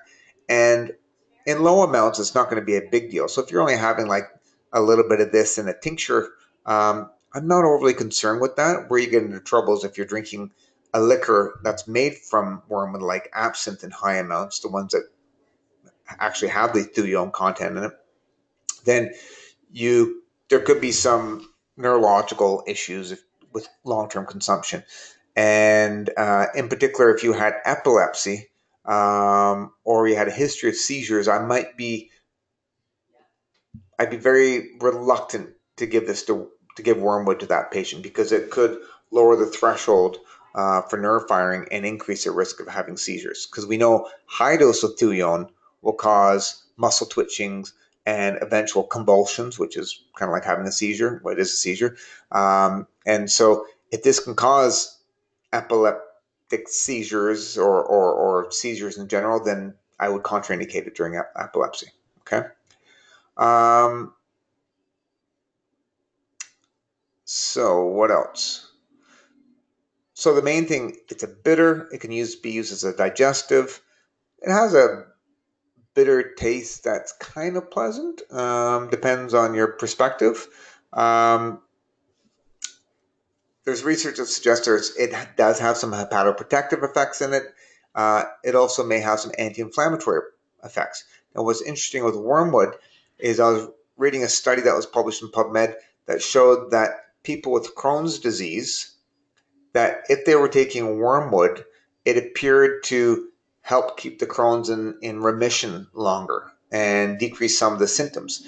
And so this isn't maybe a traditional indication for wormwood, but there's some evidence that suggests that it has an anti-inflammatory effect and may have a positive effect on some types of ulcerative colitis.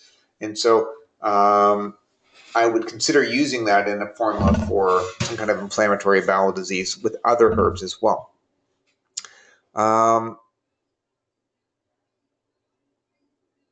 The other thing, big caution, I would say, is epilepsy and pregnancy. So again, because of that thulium, some of these compounds, I just don't really want to give them to kids because I don't even know what they're going to do. But if we know that it's a neurotoxin, chances are it's probably going to not be a good thing to give to children or nursing infants or pregnant women, okay?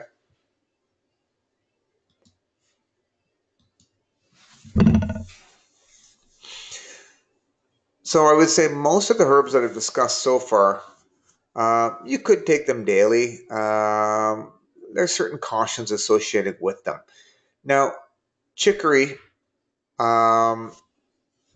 is a herb that it grows all around Canada, and you'll see it in ditches and people's yards. It's a weed.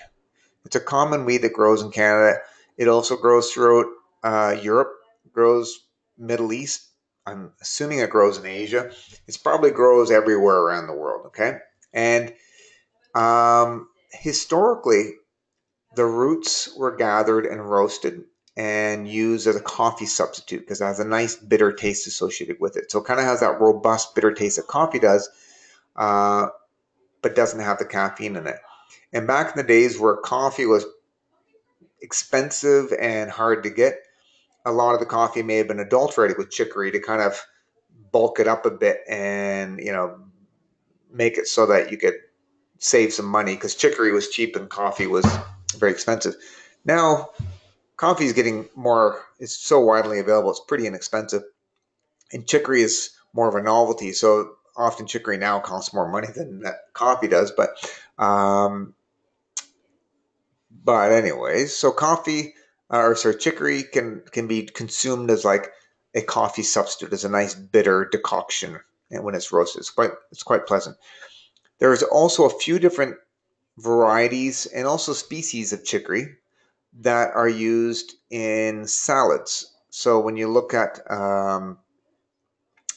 endive, for example, when you get those mixed greens and there's like the endives in there. What's the other one? Not arugula, but endive. Endive's the one. It'll use chicory leaves, and it may not look like this plant here because they're cultivating it for a different sort of purpose. Just like broccoli and rapini don't look the same, but they're the same species. There are different species and even and varieties of these that can be used as a leafy vegetable. And chicory is related to lettuce. It's in the same family as lettuces. And both romaine lettuce and also chicory, they produce a sesquiterpene called lactucin. And this lactucin molecule is responsible for the bitterness. So when you take the romaine lettuce and you break it and there's a little white latex appears there, or if you do the same to the chicory leaf and stem, the white latex contains the sesquiterpene lactone. And this is what's going to be responsible for that bitter action. So in historical, the early Greco-Roman books, people like Galen referred to chicory as the liver's best friend or friend to the liver. And because it's so widely available, it's inexpensive. You could eat it as a vegetable. You could drink it as a coffee substitute. It's a very useful plant and it's cost effective. Now, in tincture form, I don't always use it, not because it's not effective, but it's not as concentrated and it's not as um, it's not as effective as maybe gentian would be. If I was to choose one to use in a tincture, I'm much more likely to go with gentian because it's more potent and stronger. And tinctures are expensive and the alcohol is expensive. So the dose that you can use gentian is much lower than you would have to use for chicory. So you might have to use a teaspoon versus 5 drops. The chicory I've been recommending people have leafy green vegetables that have endive and I wish I could remember that other green. It's just slipping my mind right now.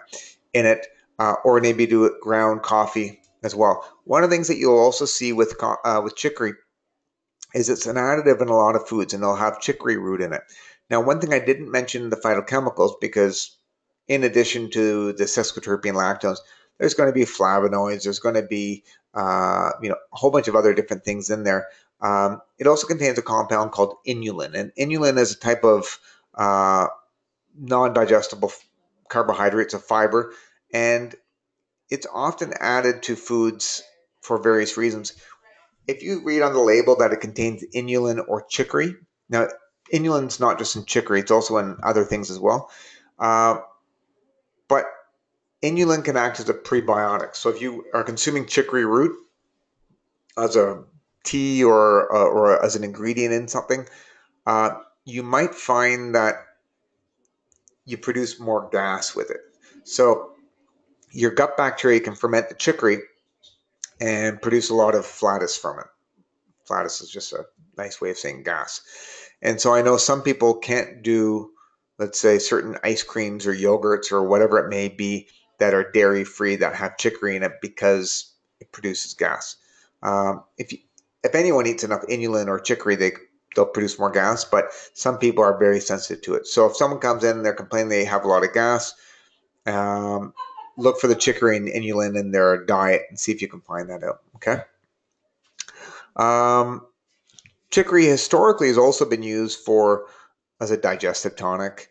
It's also been used when you look at the early Greco-Roman indications for it. It's used for liver conditions in general. So if somebody has jaundice or if somebody has gallstones, it's used because it stimulates bile flow and bile release. I would imagine because of is my background getting rowdy here? Just 1 second, okay? Thank you.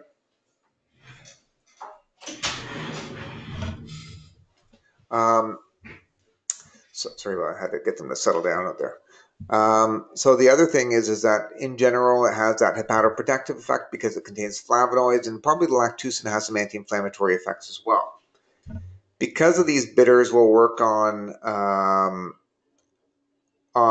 the liver and on the digestive function that has some anti-inflammatory effects.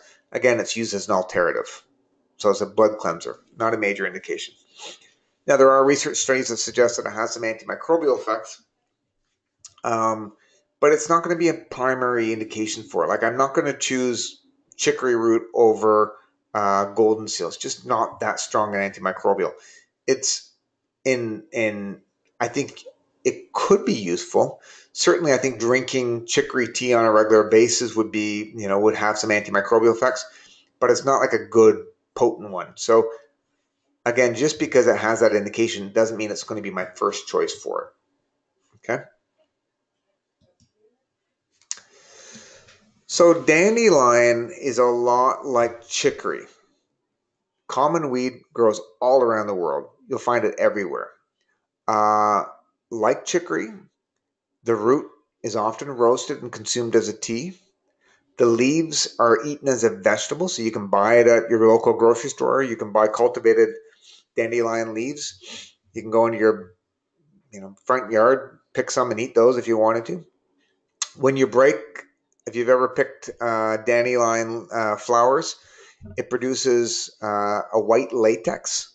And if you put that latex to your mouth, it's very bitter. And that latex that it contains sesquiterpene lactose. So taraxacin, I guess, I don't know how you pronounce it, taraxacin, is the compound that's in dandelion. And it's not unlike the lactucin that you'll get in the chicory, okay? So they're both sesquiterpene lactones that'll have that bitter effect. And I suspect that these could be used interchangeably. So when I'm learning dandelion, chicory, they're the same herb to me, essentially. Different genus and species, but they're in the same family. They produce similar phytochemicals. They're used as digestive bitters. They're used as cholagogues, choleretics, stomachus. They're used for liver conditions. They're often used for, historically, there's indications in some books where we'll talk about how they're used for gallstones. They're used as an alternative, as a blood cleanser, so they can sometimes be used for skin conditions. And consumed as salads, herbal teas, coffee substitutes, same sort of thing. So again, I'm not giving you individual monographs to read. If you read them in some books, they can paint a picture that makes them look very different, but ultimately they're the same as far as I'm concerned. There's very little difference. Again, I don't tend to use dandelion in tincture form, and I don't really use chicory just because it's not as bitter and potent. But as a decoction, or dandelion leaf, just as an aside. I'll give that to people as a leaf as a tea. It has more of a diuretic effect. So when I given that way, I'm using it more for edema, or if they're retaining water. And it also a little bit as a digestive bitter, but it's not quite as strong a bitter as doing the roasted roots or as the roots.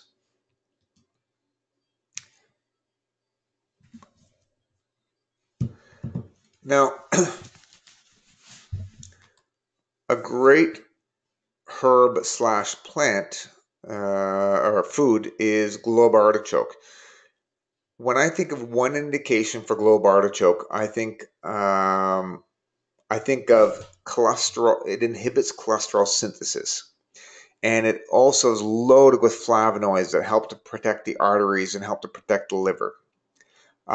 It also contains bitter compounds that increase bile flow and bile release. Okay, so when you look at the main compounds in it that have this anti-inflammatory, antioxidant effect that's going to be protective for the cardiovascular system, it's associated with things like apigenin. And apigenin is also going to be found in things like celery and also in chamomile and a few other things. The bitter component is associated with the sesquiterpene lactones that are in here. And they're slightly different in structure than the lactucin, but they still have that sort of general bitter effect on the system. It's also loaded with lots of different phenylpropanoids in there, like caffeic acid, and so that's another type of anti-inflammatory antioxidant that's in there.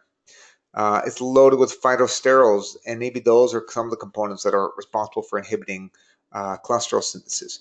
So even though I'm not talking about the cardiovascular system as the primary section here, hypolipidemic basically means something that lowers cholesterol. So globe artichoke falls under the liver, digestion, and cardiovascular system. So antioxidants, a bitter, stomachic, choleretic, hepatoprotective, often of things rich in polyphenols. Most polyphenols will have some hepatoprotective effect. And then this hypolipidemic action is significant. There's research studies showing that it helps lower cholesterol. And if a patient comes in with high cholesterol, I wouldn't just give them a globe artichoke supplement instead of giving them a statin drug. I would be working on their diet in general. But this might be something I would include in the formula. I also include it in the formula in people who have fatty liver disease along with elevated cholesterol and digestive issues. And it wouldn't be the only thing, but it'd be one of a few different things in there. And so, yes, I do give this in tincture form. Now, you can eat it as a vegetable as well. So, historically in the Mediterranean, so I believe it's in Greece and Italy. That's where it's native to, around that area. Often the leaf would be steamed, and then we used to, as kids, like dip it in butter, which is not really good for your cholesterol, I don't think, and then sort of scrape off the leafy flesh with your teeth, and it's quite pleasant. And then the artichoke heart that's in there, and it's this component here. After you've peeled off all the leaves, that is often, you can buy it at like a various grocery stores or specialty stores, is often in like in a jar with oil or whatever, and it's used when you have like a charcuterie board. You know, you have your cold meats and some veggies and a little bit of artichoke hearts in there. It's quite pleasant tasting. And so all components of the plant has health benefits to it. So it's a great one. Specifically, I would use it for things like fatty liver disease. And if I had someone with high cholesterol that they also had digestive issues, that would be a good indication. You can also get the leaf of the artichoke as a tea, and it would still have some of the benefits in that as well, because a lot of these compounds are water soluble. Okay.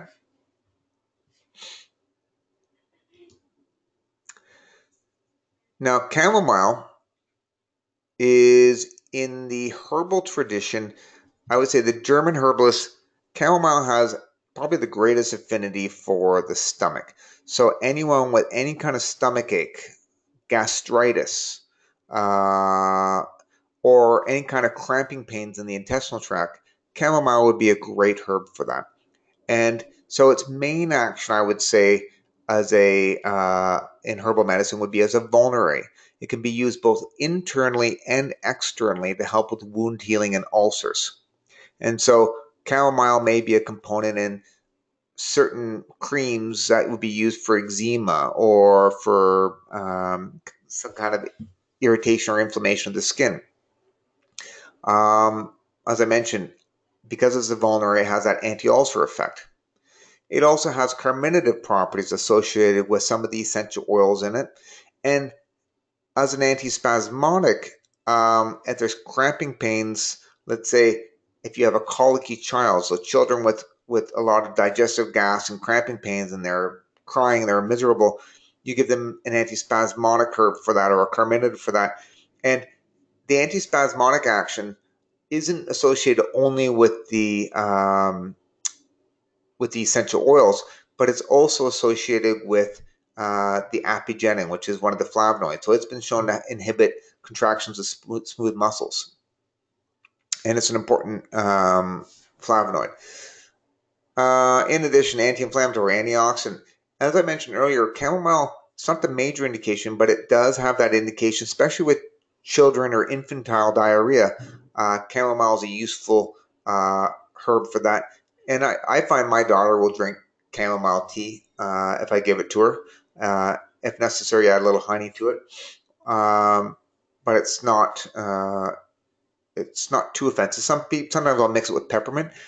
With people who have a lot of digestive bloating or gas, I'll often say drink chamomile tea along with peppermint. And you can buy chamomile and peppermint tea anywhere. Pretty much you can go to your favorite coffee shop or a grocery store.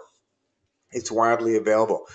A couple other cool things about it is these aren't primary indications for it, but drinking chamomile tea helps balance blood sugar, and it also helps lower cholesterol. And it may be like, for example, the apigenin, which we also found in the globe artichoke.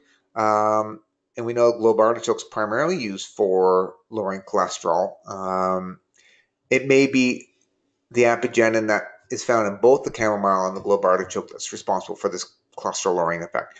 And I suspect there's other compounds as well. Just having a bitter, anything that stimulates bile production and release is probably, I'm assuming, isn't inhibiting cholesterol synthesis, but it may be increasing the flow and the release of it from the body. So that's another positive thing. With regards to the cholesterol, I was reading that a study done with Mexican women, for those consuming more than a couple cups a day of chamomile, they seem to have a lower risk of heart disease than women that didn't. So I think in general, consuming chamomile tea is a great way to get your vegetables if you're not eating celery and leafy greens and things like that. You're getting a lot of the benefits, the flavonoids and some of these sesquiterpene lactones that are going to be found in salads and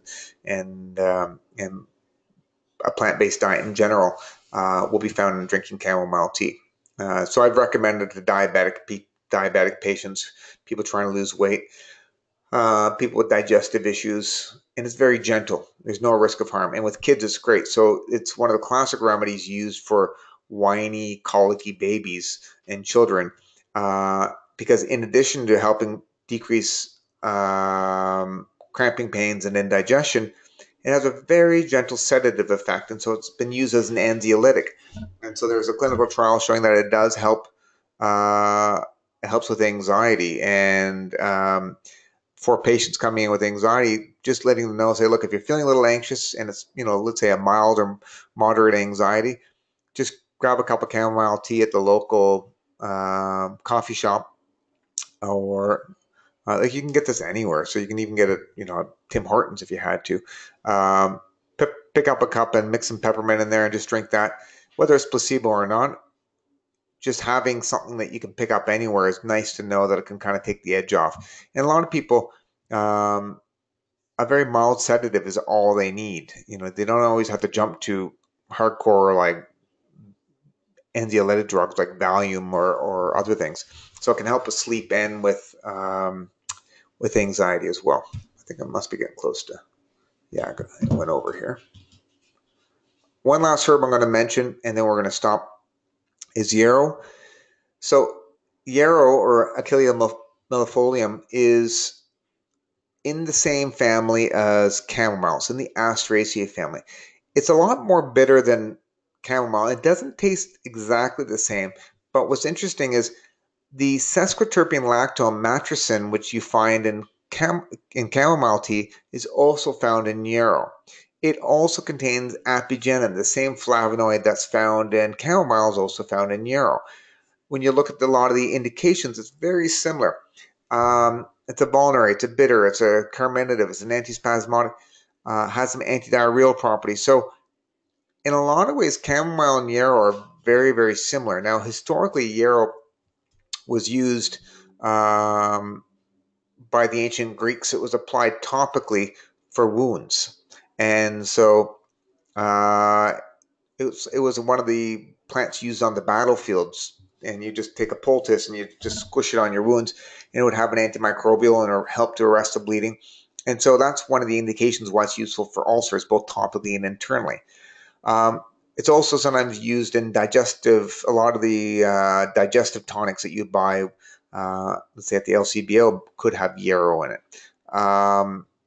It's sometimes yarrow has been used when I look at some indications for respiratory tract infections. It's also been used in certain cardiovascular formulas.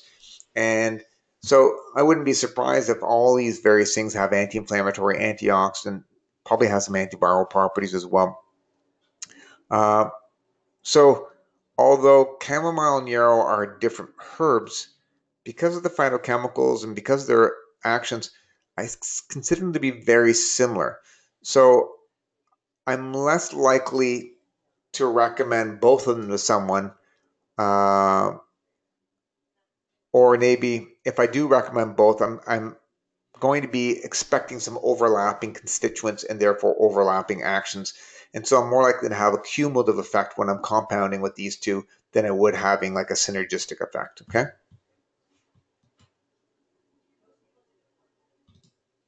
So let's let's stop there for now, and we'll continue with the rest of these herbs next time. A little bit slow going. Do you guys have any questions?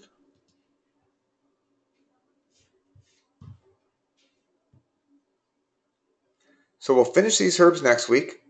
Then we will do the, we'll take all this information we've already discussed and I'll present it in a different way. We're going to be talking about conditions. It'll be repetitive, but then I'm also going to include sort of more of another kind of way to integrate it. And I'll give you some cases of things that I've treated in practice using these herbs and herbal actions. And then that'll probably get us through another couple lectures, and then we'll have one lecture for review if we want to go and do some cases. And I think that's probably going to be it for the year. Okay.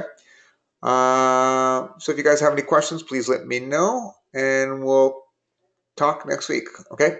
Thanks. Bye for now.